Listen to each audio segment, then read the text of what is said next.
One cannot have a relationship without the act of communication, which includes sending and receiving verbal and nonverbal cues. Furthermore, one cannot communicate without first having a relationship, whether it be casual or more serious. However, there are more than sending and receiving messages to have an effective communication, of which this presentation will discuss. Hi, my name is Diana Pryce-Jones. Today I will be discussing the role of perception, mindful listening, and self-disclosure. I will then go over a letter which is asking for relationship advice and providing some recommendations based on what I just discussed about perception, mindful listening, and self-disclosure. Perception of things and people is an active, not passive process. Perception can be defined as a social and cognitive process in which people assign meaning to sensory cues. Everyone perceives things, people, and situations differently. For example, when two people go into a movie together, they each will have different thoughts about what the movie's message was to its viewers. The woman might perceive it as enjoyable, dramatic love movie, and the man can perceive it as boring sob story. Perception is a type of interpretation of the stimuli surrounding an individual and is self-initiated and voluntary.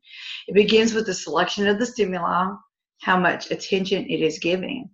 Then one will organize the information and infer, conclude, or judge the information.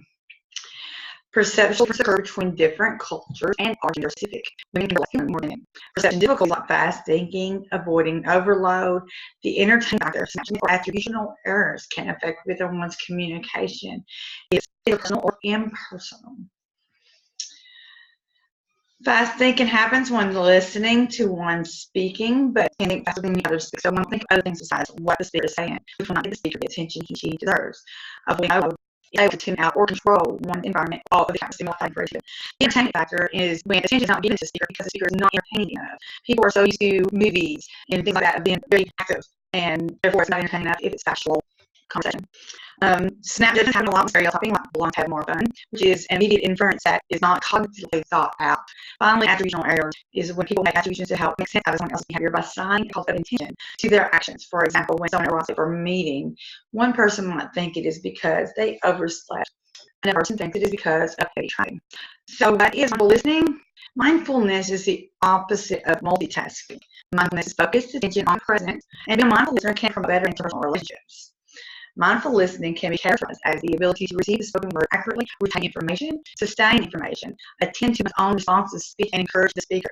Multitasking is the opposite by dividing attention to more than one stimuli. For example, when listening to a person telling a story, a mindful listener will give the person full attention and ignore external stimuli, and even not understand and ask clarifying questions. Mindful listening can encourage relationships to grow stronger when one becomes a mindful listener. Others want to communicate with them because they feel important and feel that what they are saying is important. Furthermore, if one has the desire to listen and to learn from the speaker, it shows the speaker respect, which causes trust to grow in the relationship. So what is self-disclosure? Self-disclosure is revealing to one another person how one perceives and reacts to present situations. Effective disclosure focuses on the present rather than the past, including feelings and facts. Self-disclosure can also strengthen relationships and manage stress. It can increase rapport and trust between people and expose one's own self in front of others to show capabilities. Self-disclosure also allows self and others to identify common goals and overlapping needs, interests, activities, and values.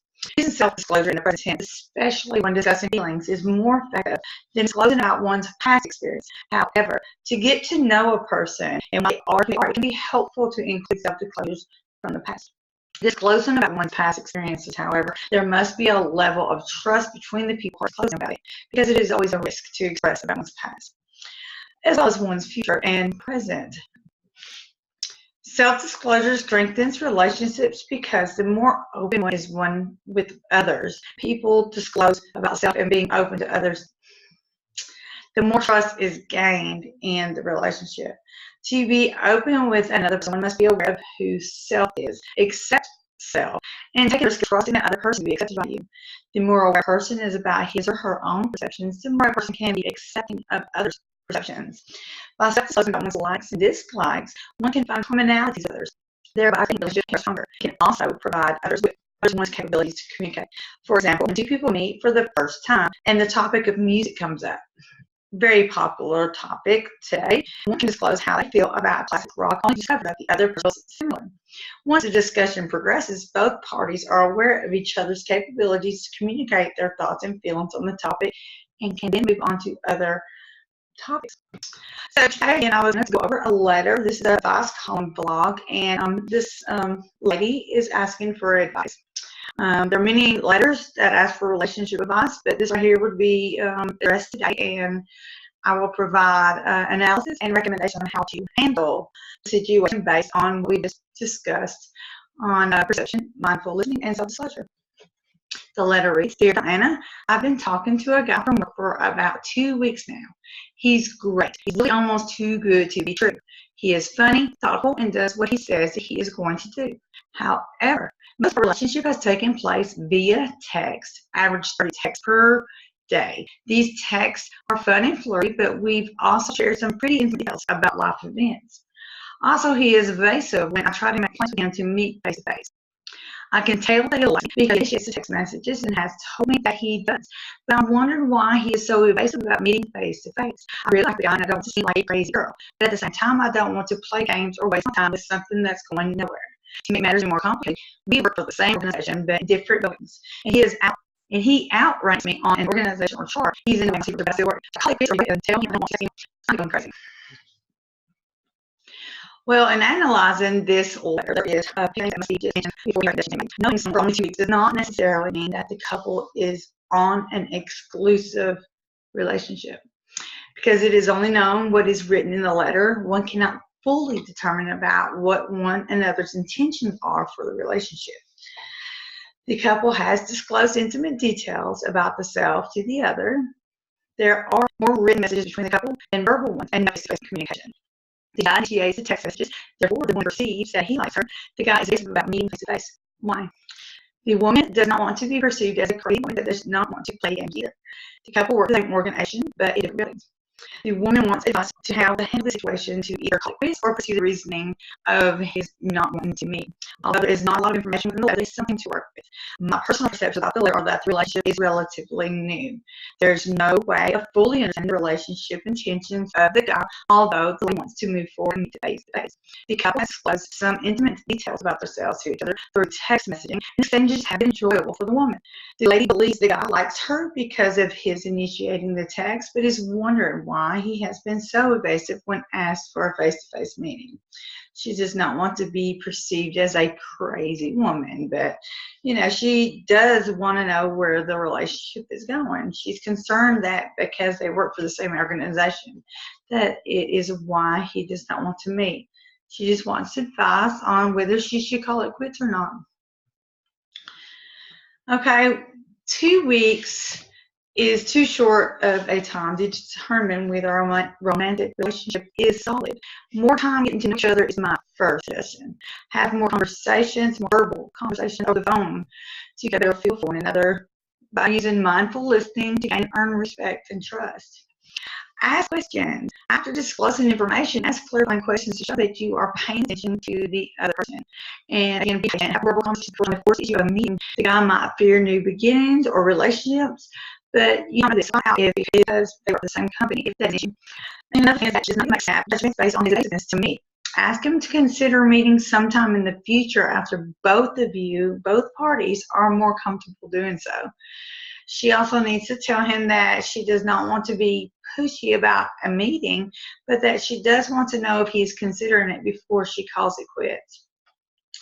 Because a relationship is in its beginning station, to determine if it will strengthen into an exclusive relationship. Since the communication happens through text messaging, this message that wants more conversation we have, over time, get a feel, understand verbal cues of the conversation. And that way, each one's perception of the relationship and each other can be better known and understood. Kind of verbal conversation, you can have a better perception view of the other person. It will also be an beneficial experience after school to ask questions to show interest in the relationship and gain trust. Patience is something that does not always come easy. However, 2 weeks is not enough time for some people to know they can pursue early further than the beginning stages. More time is needed, especially if a man's sensitivity is not meet great. She must ask him if because they work for the same company there is an issue for him, and not ask him to consider in the future when he is ready. They are both ready to meet. Finally, she must not be crazy or crazy. She needs to ask why he's what she ties on him. Finally, there's such a long active process initiated by session is different for everyone and is culturally and gender specific. Session focusing with information. My thing is either concentrated attention and reciprocating it. Mindfully messages, special respect to others.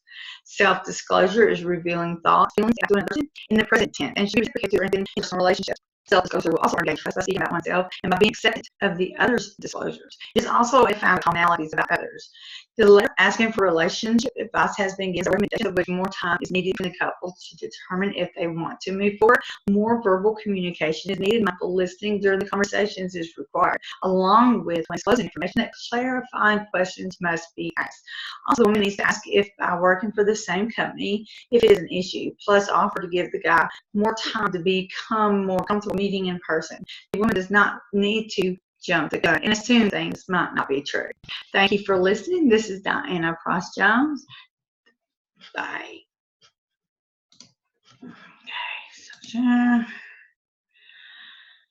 Okay. Thank you.